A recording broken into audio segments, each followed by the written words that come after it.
ব্যবস্থাপনার উদ্দেশ্যসমূহ বর্ণনা কর। অথবা ব্যবস্থাপনার মুখ্য উদ্দেশ্যগুলো লিখ।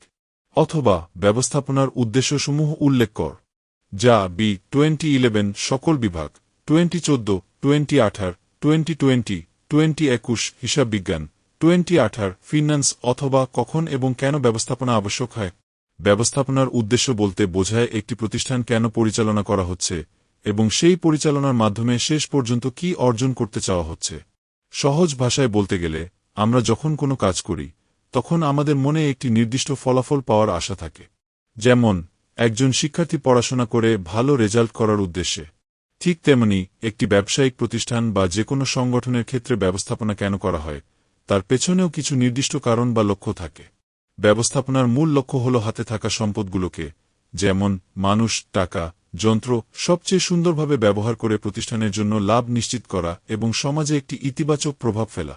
এটি কেবল টাকা কামানোর জন্য নয়, বরং কম খরচে ভালো মানের জিনিস তৈরি করা, কর্মীদের দক্ষতা বাড়ানো এবং আধুনিক প্রযুক্তির সাথে তাল মিলিয়ে টিকে থাকার জন্যই মূলত ব্যবস্থাপনা আবশ্যক হয়।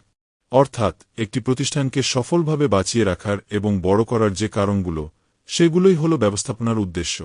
ব্যবস্থাপনার উদ্দেশ্যগুলো বিশ্লেষণ করে নিচে 10টি সহজ এবং বিস্তারিত বৈশিষ্ট্য বা মূল দিক তুলে ধরা হল যাতে একজন নতুন শিক্ষার্থী খুব সহজেই এটি মনে রাখতে পারেন।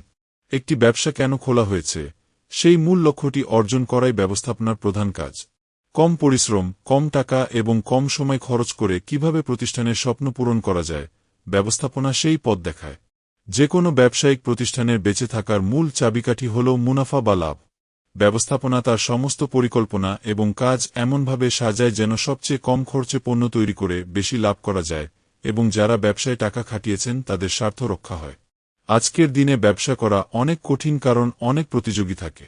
এই কঠিন বাজারে যেন ব্যবসাটি হারিয়ে না যায় এবং দিনের পর দিন আরও শক্তিশালী হয়ে ওঠে, সেই নিশ্চয়তা দেওয়াই ব্যবস্থাপনার অন্যতম উদ্দেশ্য। এটি অপচয় কমিয়ে ব্যবসাকে টিকিয়ে রাখে।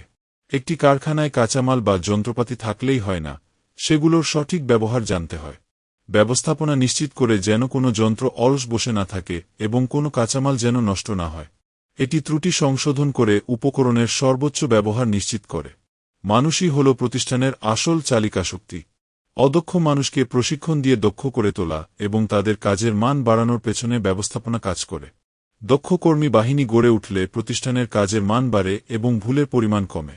বিশ্ব প্রতিদিন পাল্টাচ্ছে এবং নতুন নতুন প্রযুক্তি আসছে। এই আধুনিক কলাকৌশল এবং মেশিনগুলো কিভাবে প্রতিষ্ঠানের কাজে লাগিয়ে উৎপাদন বাড়ানো যায়, সেই উদ্দেশ্য নিয়ে ব্যবস্থাপনা কাজ করে। আধুনিকতা গ্রহণ করা ছাড়া ব্যবসা এগিয়ে নেওয়া অসম্ভব। প্রতিষ্ঠানের মালিক এবং শ্রমিকদের মধ্যে যদি সুসম্পর্ক না থাকে, তবে সেই প্রতিষ্ঠান কখনোই উন্নতি করতে পারে না।